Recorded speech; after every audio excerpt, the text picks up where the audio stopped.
Os príncipes de Eldalia. Eldamar.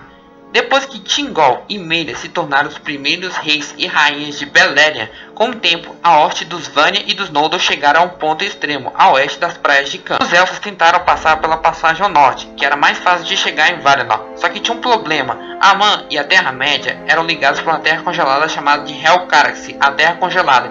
Esse lugar era para impedir os exércitos de Melkor e suas criaturas malignas de chegar do outro lado de Arda, em Valinor. O frio era tão forte que nem metade dos elfos ia aguentar. Muitos elfos iriam morrer de frio e não conseguiriam atravessar Valinor. Então, Oromê não passou para o norte, mas Oromê levou a multidão dos Eldalia para o rio Sirion. Essas praias, onde os Eldar estavam com medo e tinham admiração, e contemplaram o mar, e estendia-se a um oceano largo, escuro e profundo, entre elas as montanhas de Aman, as Pelores. Ulmo, o Vala Senhor dos Mares, chegou no litoral da Terra-média, e falou com os Eldar, que ali estavam esperando com os olhos fixos nas ondas escuras, e graças a Ulmo, suas palavras e a música que criou para eles com suas trompas de concha, seu medo do mar se transformou em desejo. Ulmo arrancou uma ilha que estava isolada no meio do mar, dos dois litorais desde a época das turbulências da queda do antigo farol Iluin, o farol do norte dos anos das lamparinas. E com os servos de Ulmo, ele a moveu à ilha, como se fosse uma embarcação imponente,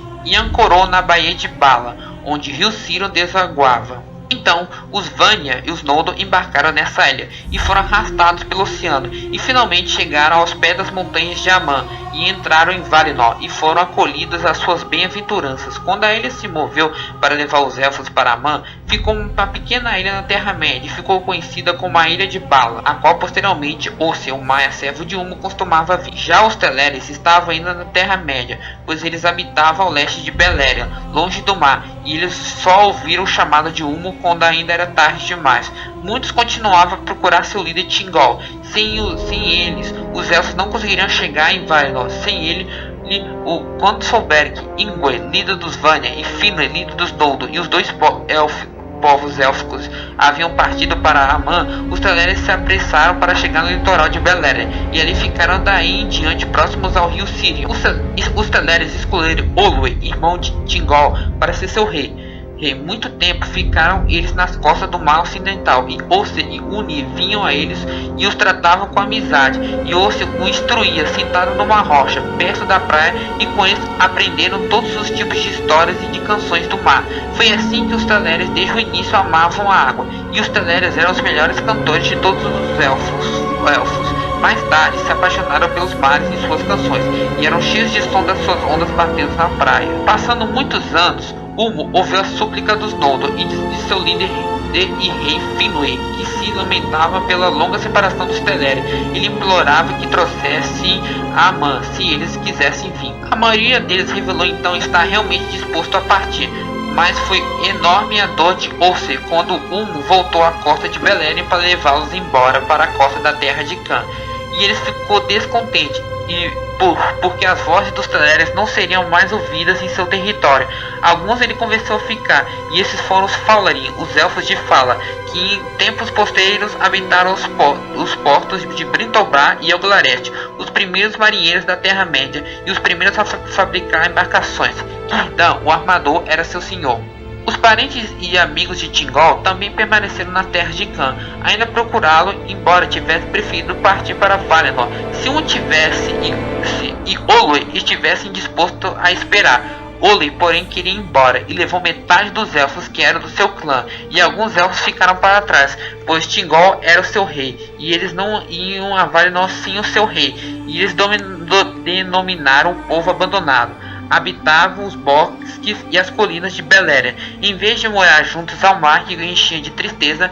Mais ainda, os seus desejos de chegar de Aman não esqueceram e permaneceram em seus corações. Mas quando despertou do seu longo sono, Thingol saiu de Não-Elmoth com Melia, e os dois habitaram os bosques no centro do território. Por maior fosse seu desejo de ver mais uma vez olhar as luzes das árvores, Thingol enxergava no rosto de Melia a luz de Aman, como se fosse um espelho sem mácula, e com aquela luz se contentava. Seu povo reuniu-se ao seu redor em júbilo, cheio de admiração, pois ele havia sido belo e majestoso. Agora parecia um senhor Maia, um cabelo como prata acinzentada, mais alto do que todos os filhos de Ilúvatar, e o aguardava um destino majestoso. Ora, Orce acompanhou as hostes de Olue, e quando chegaram à baía de Eldamar, que é a casa de Elfos, eles a chamou. Todos reconheceram sua voz e imploraram a Ulmo que suspendesse a viagem a Valinor. E Ulmo concedeu-lhe esse pedido, e em obediência a ele, Orce fixou a ilha e a prendeu ao fundo do mar. Os Valar não gostaram muito disso, e Finwë se entristeceu quando os Teleri não chegaram, e ainda mais que Thingol foi abandonado e que nunca veria novamente, a não ser nos palácios de Mandos. A ilha não voltou a se mover e ficou ali parada sozinha na baía de Eldamar, e foi chamada de Tol Eressëa, a ilha solitária. Ali os Teleres permaneceram como os queriam sob as estrelas do céu, mas podendo ver Amon e a costa imortal. E ficando nesse isolamento, resultou no seu idioma, se afastando dos Vani e dos Noldor, e esses os Valar, e foi feita uma fenda nas Pelores, e ali no vale profundo que corria até o mar, os Eldar ergueram uma colina alta e verdejante. Tuna chamava-se ela do Ocidente, a luz das árvores a iluminava em suas sombras, sempre eram projetadas para o leste, e também iluminava a baía de Casa Delfos, para a ilha solitária e para os mares sombrios. Então, através da Calacíria, a passagem da luz jorrava, o esplendor do reino abençoado, aquecendo as ondas escuras com tons de prata e ouro, tocando a ilha solitária que tornou as suas costas verdes, mais belas, e ali surgiram as primeiras flores que existiram a leste das montanhas de Amon. O oeste estava um paraíso. No topo de Tuna foram construídos a cidade dos Elfos, brancas muralhas e traços de Tirion, e a mais alta de todas essas cidades era a torre de Ingwë, Mindol Eldalívia, cuja lamparina de prata brilhava longe em meio às névoas do mar, e Yavanna fez para eles uma árvore semelhante a uma imagem menor de Telperion, com a diferença não produzia luz em seu próprio ser. Galantilion, no idioma Sindarin, essa árvore foi plantada nos pátios abaixo de Mindol, e ali floresceu, e suas mudas eram muitas em Eldamar. Continua.